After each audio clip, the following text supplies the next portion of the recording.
As abelhas apareceram pela primeira vez na Terra há 130 milhões de anos e sobreviveram aos dinossauros.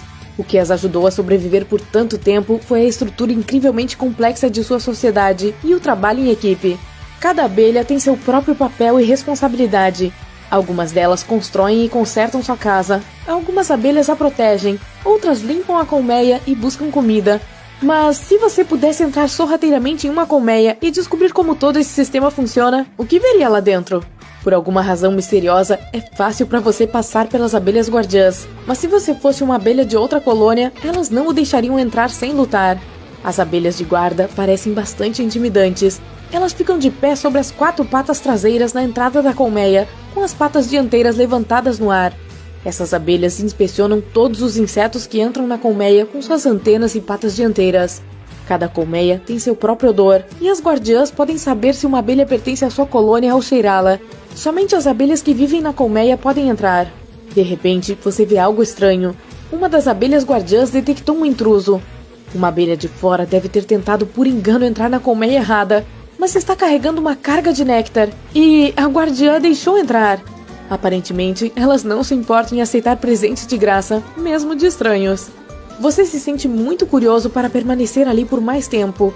A colmeia tem apenas uma entrada. Você percebe que as paredes ao redor parecem estranhas, então olha mais de perto e nota que são revestidas por uma fina camada de alguma substância. É própolis, resina vegetal endurecida produzida por abelhas. Ele ajuda a combater infecções e a curar diversos problemas de saúde. Um pouco mais adiante, você pode ver inúmeros favos de mel. Eles são células hexagonais densamente compactadas feitas de cera de abelha. As abelhas os usam para armazenar alimentos, pólen e mel. É também onde elas mantêm ovos, larvas e pupas. Os favos de mel são fixados às paredes da colmeia. Eles se estendem de cima para baixo e até mesmo nas laterais. Mas você vê passagens estreitas ao longo das bordas dos favos. As abelhas as usam para se mover ao redor da colmeia. Você talvez também consiga passar por um desses túneis. Após explorar o local, descobre que as abelhas armazenam mel na parte superior do favo. Abaixo, existem células que contêm pólen. Em seguida, existem células usadas para manter os ovos com as futuras abelhas operárias. E bem no fundo, há ovos de zangão. Claro, seu objetivo final é ver a abelha rainha, mas não é tão fácil encontrá-la. Primeiro, você se depara com muitas outras abelhas. A maioria delas é de operárias. Elas constituem a maior parte da população da colmeia e são todas fêmeas. Cada uma delas tem sua própria tarefa. A mais comum é a coleta e o transporte de alimentos. Você vê uma abelha deixando a colmeia e decide segui-la. A rainha pode esperar um pouco. Você quer ver como as abelhas fornecem alimento para a colmeia. A abelha está zumbindo à sua frente. Depois de visitar algumas flores, de repente ela começa a balançar enquanto paira em um lugar. Essa é a famosa dança das abelhas. É assim que elas se comunicam. Assim que uma coletora encontra um suprimento perfeito de néctar, começa a executar uma dança muito precisa. Consiste em uma série de linhas retas e oitos no ar. Ao longo da dança, a abelha também balança as asas. Quanto tempo dura a dança significa quão longe está o néctar da colmeia.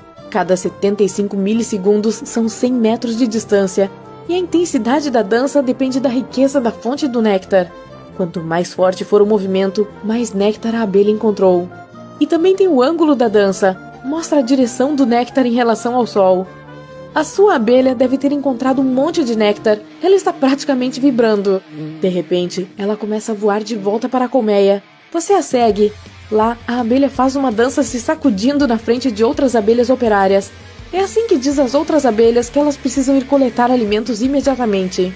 Você decide ficar para trás e apenas observar o que vai acontecer. Logo, as abelhas voltam. Elas trouxeram de volta muito néctar que precisa ser amadurecido e virar mel. A sua abelha faz uma dança de tremor dessa vez. Ela está sacudindo as pernas de uma maneira que faz seu corpo tremer todo. Essa dancinha faz com que outras operárias desçam para processar o néctar. É hora de retomar sua pesquisa. Você mergulha de volta na colmeia e começa a se espremer por pequenas passagens. Se depara com as células onde as abelhas operárias começam a vida como ovos. Uma abelha leva 21 dias para se desenvolver de um ovo até uma operária totalmente adulta. A primeira tarefa dessa nova operária é limpar a célula onde ela cresceu. A célula então se torna um berçário para um novo ovo, e a abelha cuida desse ovo. Mais tarde, alimenta a larva e a mantém aquecida. Durante a próxima fase de sua vida, quando tem de 12 a 20 dias de idade, a abelha começa a fazer tarefas ao redor da colmeia. Ela produz cera, armazena pólen e néctar, constrói o favo, protege a entrada e assim por diante. Quando a abelha completa 20 dias, ela se torna uma coletora. Busca e entrega pólen, néctar e resina de árvore para fazer própolis. Ela também traz água. As abelhas precisam dela para beber e resfriar a colmeia. Em algum momento, você vê algo que parece um quarto de hospital? Lá, as abelhas operárias cuidam das que não se sentem bem. As médicas trazem diferentes tipos de mel dependendo da infecção. Se não houver outra maneira, elas removem uma abelha doente da colmeia. Isso ajuda a evitar que toda a colônia fique doente. E então, também existem as abelhas de controle de temperatura.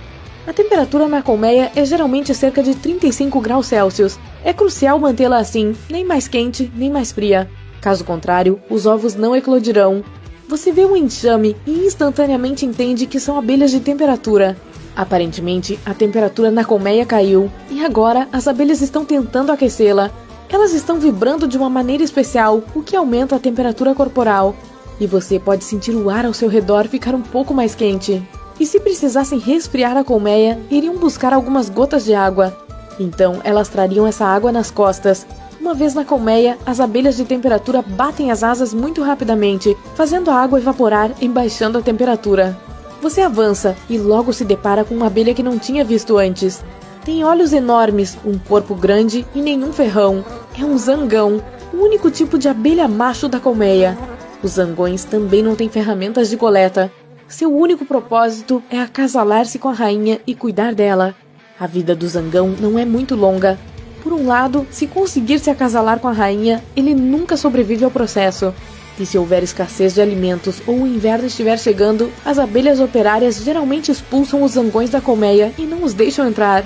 Uau, isso é extremo! Você continua até que finalmente percebe um berçário. Lá avista uma abelha que tem o dobro do tamanho de uma operária. Sua missão chegou ao fim, é a rainha.